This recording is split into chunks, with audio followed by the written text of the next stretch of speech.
Учих авиокосмическо инженерство в Холандия. Учих икономика в Щатите и сега и двамата се върнахме тук. И започнахме Dronamics. Dronamics е желанието ни да създадем нов тип безпилотен самолет, който да носи товари на по-далечни разстояния, доста бързо и ефтино. С други ми летяща баничарка. Маршрутка G в небето.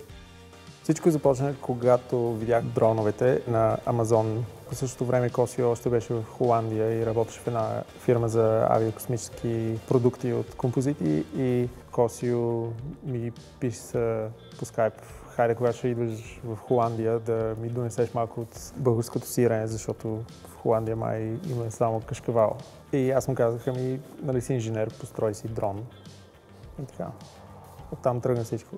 Беше логично да се върнем тук и да започнем от тук. А и това е дома, това е вкъщи. За нас беше много по-голям стимул да създадем нещо в България. И там имахме тази възможност, но там винаги си чужд, никога няма си от техните.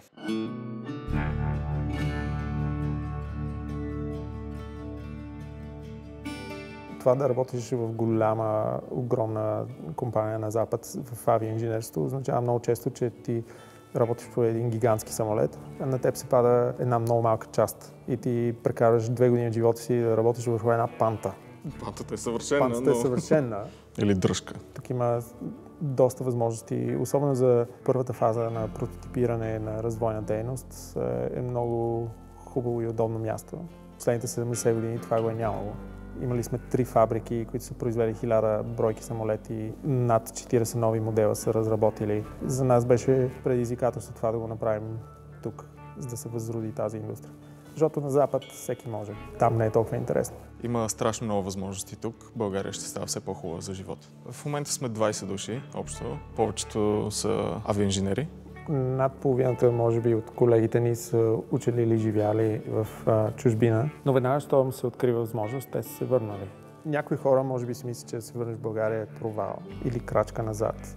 Крачка назад може всъщност да значи и по-добра засилка. Телевизиите се надпреварват, питат абитуриентите какво искат да правят. Отговорите биват обект на закачки, нали, някакъв присмех от обществеността. А реалността е, че всъщност трябва да има повече добри примери за тези деца и да си казват: да, искам да остана в България и да работя по някакви значими неща. И от тук мога да допринасям за нещо, което ще подобри живота на хората по цял свят.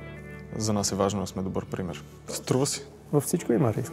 Имаме много приятели, които въобще не им хареса какво се случи последните няколко години в държавите, в които са те. България отдавна не е това, което България беше 1997 година. Не виждам кой знае какъв риск човек да се върне.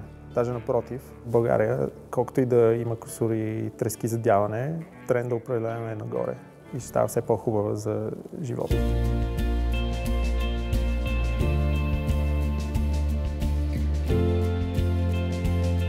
Тук са много по-добре нещата, отколкото всички си мислят. Ние сме, може би, лидера в света по това, което правим. Не сме били така, откакто сме го почнали, но сме успели да си го извоюваме и сме го извоювали от тук.